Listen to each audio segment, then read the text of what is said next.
Fala, queridão! Hoje é o nosso dia 36 da nossa leitura anual da Bíblia Sagrada e a nossa leitura hoje está em Hebreus, capítulo 1, Gênesis 45, 1 até 46, 27 e Salmo número 36. Então vamos para Hebreus, capítulo 1. Então hoje nós estamos iniciando o livro de Hebreus e para você entender o contexto dessa carta maravilhosa aos Hebreus, o livro de Hebreus é uma carta escrita a cristãos judeus que estavam enfrentando perseguições e tentações a voltar para o judaísmo. Então, o objetivo principal dessa carta aos Hebreus é mostrar a supremacia de Cristo sobre todas as coisas, especialmente sobre a lei, sobre o sacerdócio levítico e sobre o sacrifício do Antigo Testamento. Nós vamos ver em Hebreus. Jesus, ele é superior aos profetas, aos anjos, a Moisés, ao sacerdócio de Arão. Também vamos ver que a nova aliança em Cristo é melhor que a antiga aliança. Também veremos a fé perseverante é essencial para os crentes. E vamos ver algumas advertências contra a apostasia, sobre o abandono da fé. É só para você ter uma ideia do contexto em Hebreus. Eu acredito que seja Paulo o autor, mas nós não temos essa informação de quem é que escreveu essa carta. Eu acredito que é Paulo, mas essa é a minha opinião. Então vamos para o capítulo 1 de Hebreus. No capítulo 1 de Hebreus, nós vamos ver a supremacia de Cristo, porque aqui o autor vai enfatizar que Jesus ele é superior a todos os mensageiros de Deus, incluindo anjos, pois Jesus ele é o Filho eterno, criador e sustentador de todas as coisas. No versículo 1 até o versículo 3, vai dizer que Deus ele falou através do Filho, né? Então, no passado, Deus falou por meio dos profetas, mas agora ele fala através de Jesus. Jesus ele é o resplendor da glória de Deus e é a expressão exata do ser de Deus. E Hebreus vai dizer que Jesus ele sustenta todas as coisas pela sua palavra poderosa, né? E depois de realizar a purificação dos pecados, Jesus ele se assentou à direita de Deus. O top que a gente vê no versículo 3, quando fala que Jesus ele se assentou à direita de Deus, cara, olha o contexto. Quando a gente olha no Antigo Testamento, o sacerdote ele nunca se sentava no templo, porque o trabalho nunca acabava, né? Mas Jesus ele concluiu o sacrifício e agora ele reina sentado ao lado do Pai. Aí do versículo 4 até o 14, nós vamos ver que Jesus ele é superior aos anjos, né? O autor aos Hebreus vai falar que Jesus ele é superior aos anjos, pois ele tem um nome mais excelente que o nome dos anjos, porque ele vai falar que Deus nunca chamou um anjo de filho, mas Deus declarou isso sobre a pessoa de Jesus: tu és o meu filho. Os anjos são servidores, mas Jesus ele é adorado e tem um trono que é eterno. Né? E também o autor vai dizer que Jesus ele é um criador, ele é o criador imutável, enquanto o universo envelhece como uma roupa. Jesus ele não muda e nem a sombra de variação na pessoa de Jesus. Esse foi o capítulo 1 de Hebreus, essa carta lindíssima e maravilhosa. Agora vamos para Gênesis capítulo 45. Agora, nesse trecho de Gênesis, capítulo 45, José ele vai se revelar aos seus irmãos e vai mostrar Jacó indo para o Egito. Nesse trecho agora vai marcar a parte mais importante da história de José, o ápice da história de José, que é quando ele se revela aos seus irmãos.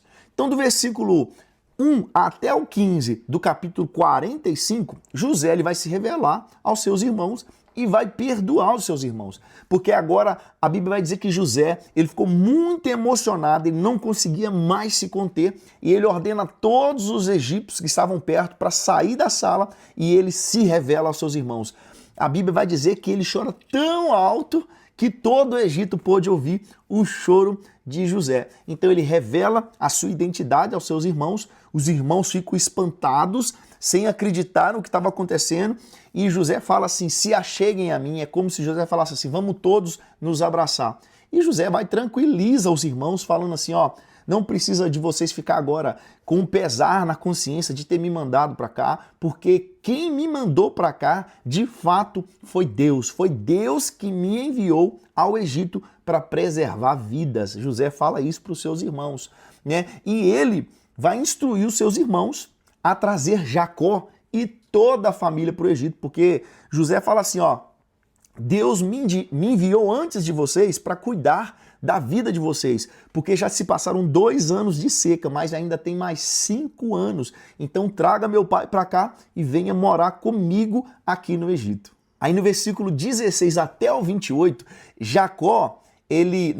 Faraó, ele fica sabendo que a família de José está vindo, né? Então Faraó, e ao saber da história de José, ele fica contente e ele oferece o melhor do Egito para a família de José. Que top, né, cara? Faraó, ele ouviu a história de José e ele se compadeceu e falou assim, cara, traga a sua família para cá, eu quero oferecer o melhor do Egito para a sua família, José. Meu Deus. Então o próprio Faraó mandou carros para transportar Jacó e os descendentes de Jacó. Então José envia os presentes e a provisão para a viagem, porque José falou assim, vai lá buscar meu pai Jacó, traga meu pai para cá, traga as fazendas dele, né? Então quando os irmãos de José chegam até Jacó falando que José estava vivo, Jacó ficou meio que incrédulo, meio que ele não acreditou, né?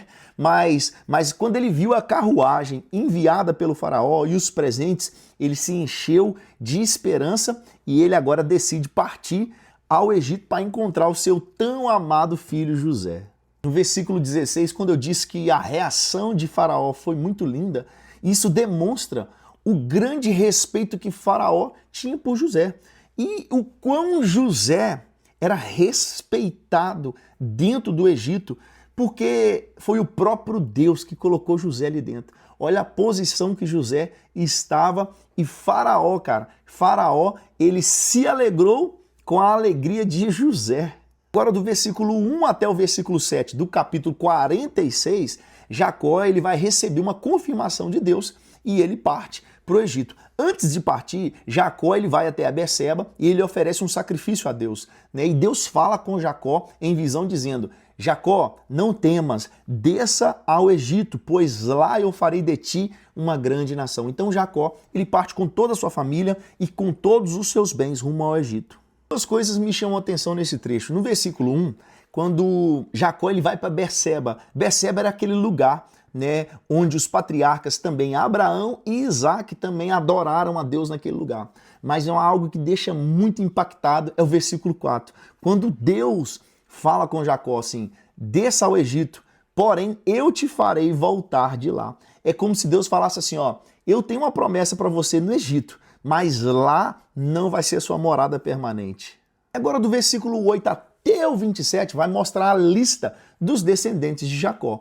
O texto aqui vai apresentar a lista detalhada dos descendentes de Jacó que foram para o Egito. Ao todo eram 70 pessoas da casa de Jacó que desceram para o Egito. E quando a gente estiver lendo lá em Êxodo, nós vamos ver que entraram 70 pessoas, mas vai sair uma nação de milhões de pessoas representando Israel do Egito. Então, essa foi a nossa leitura de Gênesis. Agora vamos para Salmo número 36.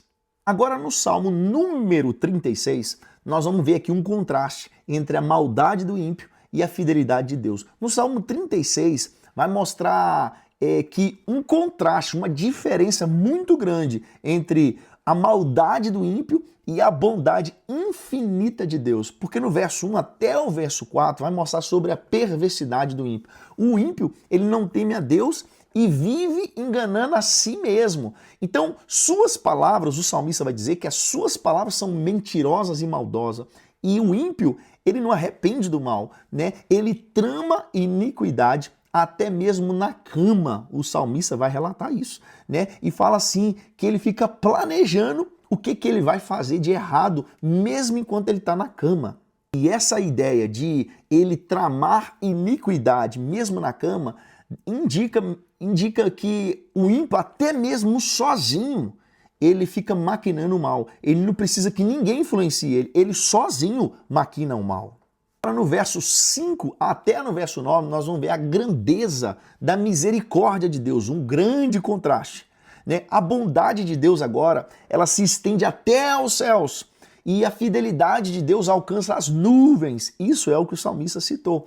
Então o salmista vai dizer que a justiça de Deus, ela é imensa como as montanhas e os juízos de Deus são profundos como o mar. Então o salmista vai dizer que Deus protege os homens e inclusive os animais, mostrando o seu cuidado com toda a criação, não só com o homem, também protege os animais. Então ele vai dizer que os justos, eles encontram refúgio na presença do Senhor e que Deus é quem dá vida e luz para aqueles que buscam a vontade de Deus. Agora do verso 10 até o 12, o salmista ele vai encerrar fazendo um pedido de proteção contra o ímpio. O salmista, aqui no caso aqui é Davi, ele pede que Deus continue mostrando, né, sua bondade para aqueles que conhecem a Deus, para aqueles que se relacionam com Deus. Então, Davi ele clama que os ímpios não tenham poder sobre ele.